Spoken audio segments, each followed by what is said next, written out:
We're behind Richard Montgomery High School, where City Forester Wayne Noll is assessing the condition of downed and damaged trees to help keep Rockville safe. We've been quite busy since last Friday night.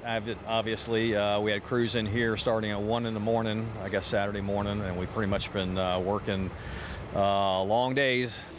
Noll and his crew have been dealing with trees affected by the recent storm for the past week, and he says they have been making significant headway.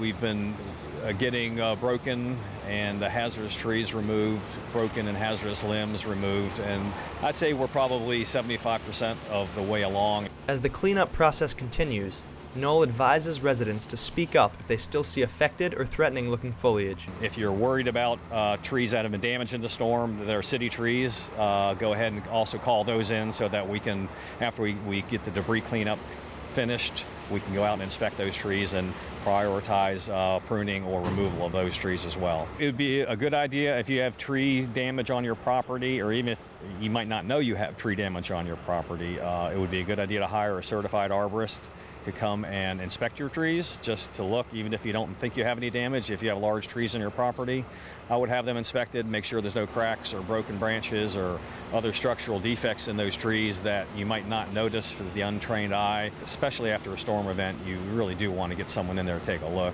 Noll also wants to make sure that residents are aware of the risk of trees tangled in electrical wires, and cautions them to always think of safety first.